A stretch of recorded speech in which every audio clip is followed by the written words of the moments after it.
Hey guys, what's up? It's me again, and I'm going to be showing you today how you can actually ink your lettering. So this sketch is what I did last time when I did the sketching tutorial, and today I'm going to try and keep this tutorial as quick as possible just because I'm going to be late tonight and also because I don't want to waste your time.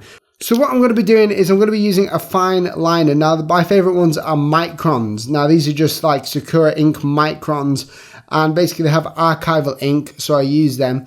And I've got a range from 0.1 to 0.8, or you can use a 0.05 if you wanted to, or a 0.5. And basically the lower the number, the finer the tip, and hence the sharper the points. So once you've got your lettering down here and it's sketched out, we need to start inking it. So we're going to ink it from the left to right, but if you're left-handed, you might want to ink it from the right to left, because if you're inking from here, you're going to be smudging your work all the way across. So you want to make sure that when you're actually using this, it's not going to smudge your work. So I'm going to just show you how I do it. Now basically there's a couple of fundamentals about learning this, or the techniques of inking, and I'm just going to show you really quickly. Now when I'm inking, I'll always start in the easiest spot where my hand lays. So I'm going to start just here. I don't have multi-cameras or anything, so I can't show you in full detail, but I'm going to start here. Now the reason I've started here is because of this curve. Now this curve follows the pattern of my wrist. Now generally when there's a curve, you want to be using the downward motion of your wrist like this, and this will give you a natural curve. And we're looking to get natural strokes, ones where they're fine but they're not jittery. And the way to do this is by using your natural basis of actually drawing. So if I'm going to go up here, I know that beforehand my hand's going to reach best up here like so. So I'm just going to follow this line with my hand. And you see I'm doing this quite quick, but that's because it's a video. But you can spend as much or as little time on this as possible. And you see here I've made a mistake, but I've moved my hand, and I know from past experience that my hand curvature is good just here. And I've ruined that. Well, I haven't ruined it. It looks bad because of the sketching underneath it. Now, normally you would be spinning this around and turning this to get a good angle, but I can't really do that because I'll ruin the video. But I'll give it a try. Let's see if I don't ruin the video, because I need to basically get a good angle for this side here. Now, this side I need to obviously do this, and my hand curvature wants to move my hand this way and use the muscles to go down again and curve around. So generally when you're doing a curve, pull down. If you're going and doing a straight line, push up. That's a general rule. And when you're doing straight lines, you want to lock your wrist into place. Awesome. And I'm just going to carry this on like so. Like so. And I'm starting from the top to bottom.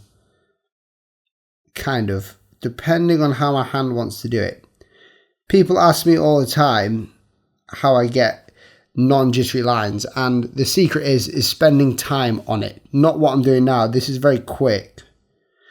By now I might have finished the top part in real life. But it's all about knowing where to put your hand.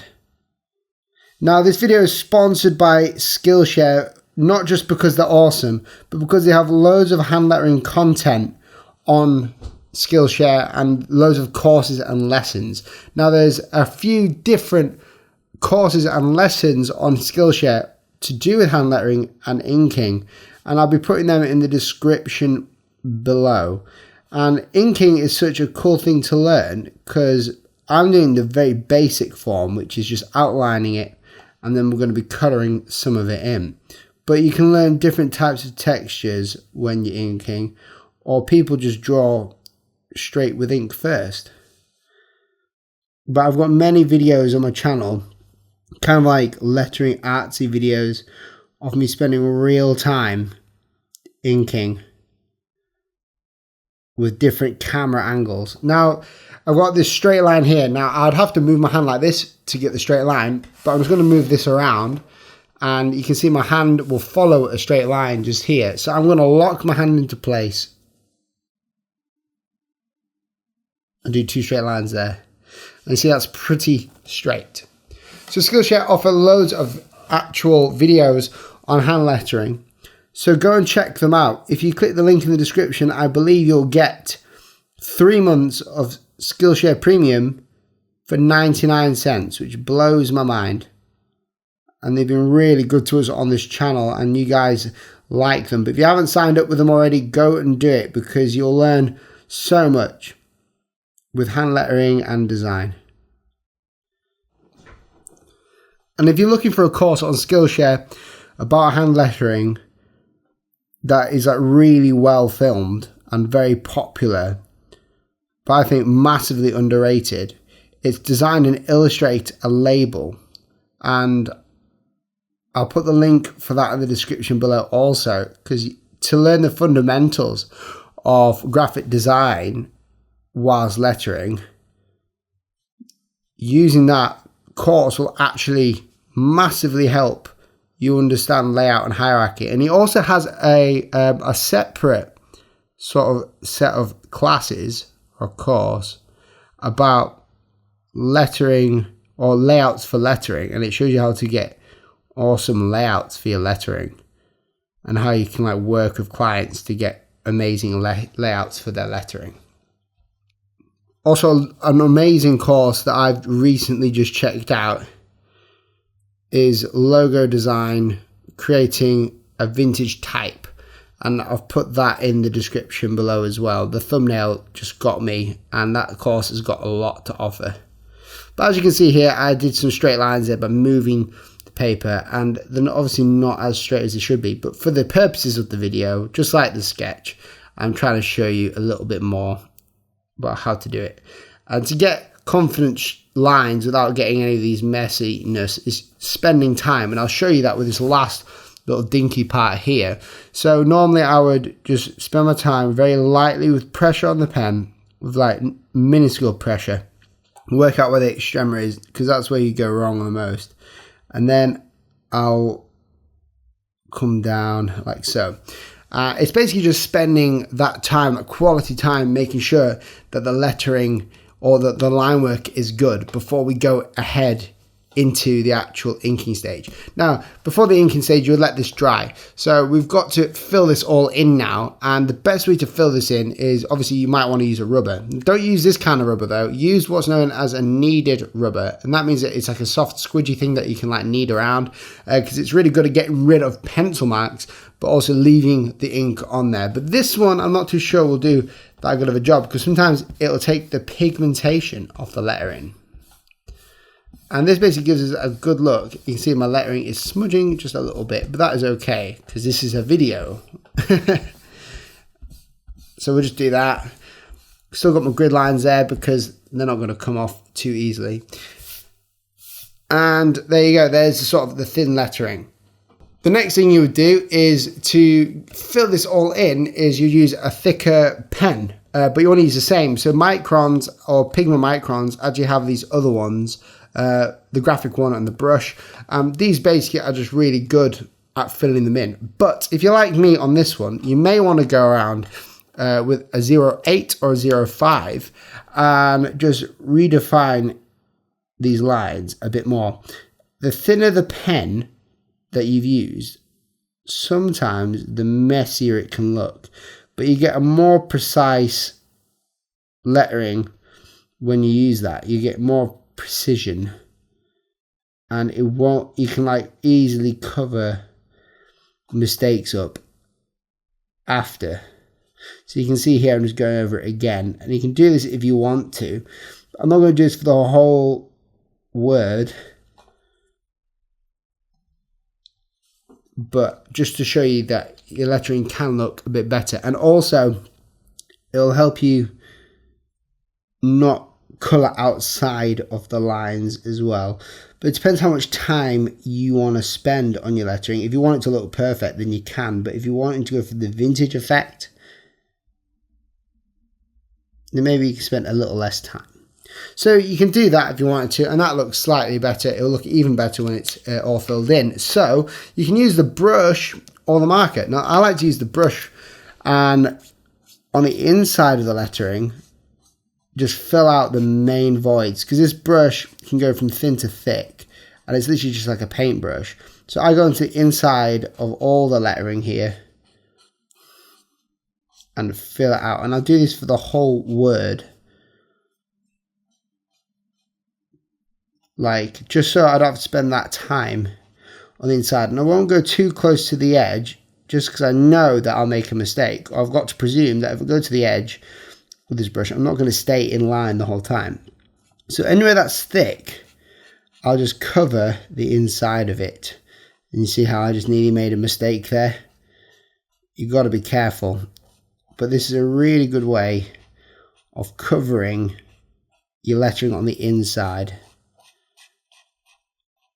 You can use this or a thicker brush, but I would always say use the same pens with the same ink as the one that you fine lined it with if you're wanting to go for the flat look.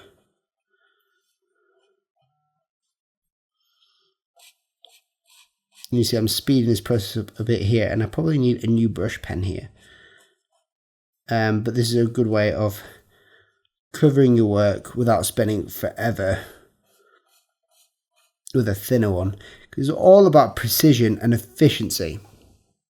Okay, the next thing I'm going to do is going to use a 08, and a 08 is just a massive like bead of an absolute pen at the end of it. So I'm going to let that dry normally, but I'll show you what I do on the G. So I just go to the edges here and I basically just finish it off.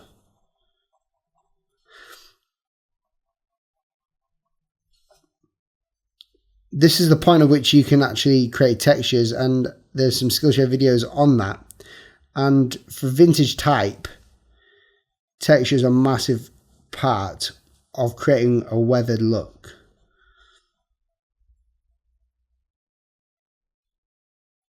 So you can see here, I'm just going around here with a bit more precision. And obviously you can do this in the other way around as well. You can go around the outside and then colour in the inside if you want to, but I find colouring in the inside first is quicker, just because you know what you're doing with the precisioned part of the actual inking. So having multiple pens to do this is actually a really good way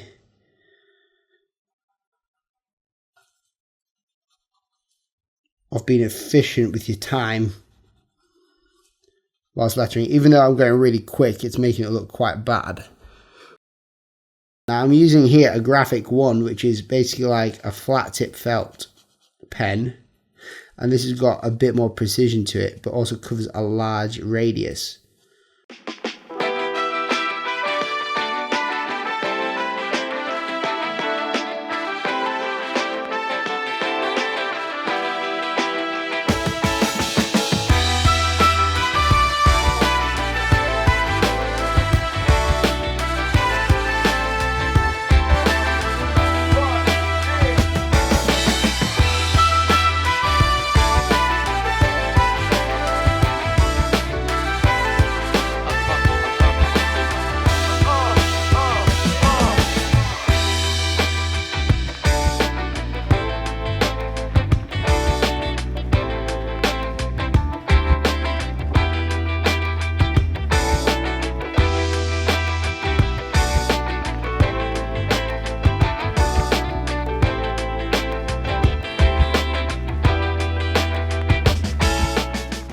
If you enjoyed this video, then subscribe for more content. Leave me in the description or the comment section down below what you want to see in the next sort of tutorial video that I'll do. Also, go and check out Skillshare and those courses that I've shown you about. They'll help you massively when coming to inking and lettering and stuff like that. So go and check them out. Click the link in the description below to get Skillshare Premium for 99 cents for 3 months, which is like mind-blowingly good. So thank you so much for watching this video, and I'll catch you guys in the next one. See you soon.